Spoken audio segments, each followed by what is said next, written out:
సమంత ఏం తింటోంది? భలే interesting topic అండి చాలామందికి. సెలబ్రిటీలు, గొప్ప గొప్ప సెలబ్రిటీలు కోట్లు కోట్లు ఖర్చు పెడతారు. ఏది వండేవాడికి, పోషకాహార నిపుణుడు, డైటీషియన్ ఉంటాడు కదండీ! వాడికి కూడా ఖర్చు పెడతారు. కానీ మనం ఎవరు అంత ఖర్చు పెట్టుకోలేం. కానీ వాళ్ళు చెప్పిన టిప్స్ ఉంటాయి చూడండి, అవి మనందరికీ ఉపయోగపడతాయండి. అవన్నీ వాడేసుకోవచ్చు, తప్పేం లేదు. నాలాంటి వాడు ఏం తింటున్నాడు అనేది పట్టించుకోరు. కానీ సమంత లాంటి వాళ్ళు ఎందుకు, ఎంత హెల్తీగా ఉంటుంది, ఎంత ఫిట్గా ఉంటుంది. మన మగవాళ్ళు కూడా చాలామంది అంత ఫిట్గా ఉండరు, అంత బరువు మొయ్యలేరండి. ఈ మధ్య మళ్ళీ మీకు డౌట్, ఆమెకి మయోసైటిస్ వచ్చింది కదా, జబ్బు పడింది కదా అంటారు. ఇప్పుడు చూడండి ఎంత స్ట్రాంగ్గా ఉందో. ఆ సిటాడెల్లో చూసారా ఎలా ఉందో. కారణం ఏంటి అంటే యాంటీ ఇన్ఫ్లమేటరీ డైట్ అనేది ఒకటి ఉంది. యాక్చువల్గా అయితే నాకు మొదటి నుంచి ఈ డైట్ మీద అవగాహన లేదు, కానీ ఈ మధ్య చాలా అవగాహన వచ్చేసింది. అలాగని డైటీషియన్ ఏం పెట్టుకోలేదు, మామూలు ఇంట్లో వండే ఆయనకి చెప్తాను ఏం వండాలి, ఏం వేయాలనేది కరెక్ట్గా వేస్తాడు. నాకు ఈ చీట్ డైట్ ఇలాంటి వాటి మీద నమ్మకం లేదు. రోజు ఏది తింటాను అది ఇష్టపడతాను, వాటిని మాత్రమే తింటాను. ఇంకా వర్కౌట్ వగేరా ఇవన్నీ ఓకేనండి. కానీ మన ఫిట్నెస్లో 80% డైట్ది, అంటే ఫిట్నెస్, ఆరోగ్యం, అన్నిట్లోనూ 80% డైట్ది, 20% వర్కౌట్ అండి. కానీ మనం డైట్ విషయంలోనే పొరపాటు చేసేస్తున్నాం.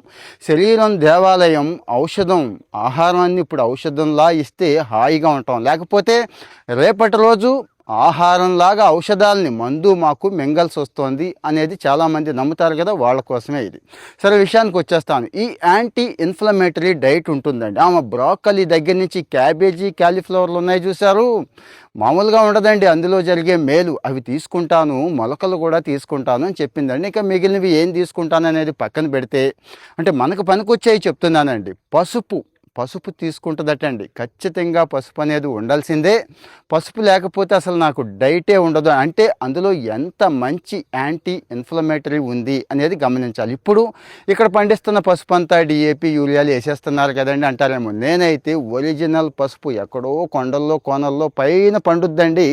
చాలా సన్నగా ఉంటుంది. ఈ పసుపులాగా ఇంత లావు ఉండదు. కానీ కర్కుమిన్ వాల్యూ, పసుపు అంటేనే కర్కుమిన్ కదండి, ఆ రేంజ్లో ఉంటుంది. అంటే నేను కూడా పసుపు, అంటే సమంత ఇప్పుడు వాడుతుందేమో, నాకు ఆల్రెడీ 20 ఏళ్ల నుంచి ఇవన్నీ అలవాటేనండి.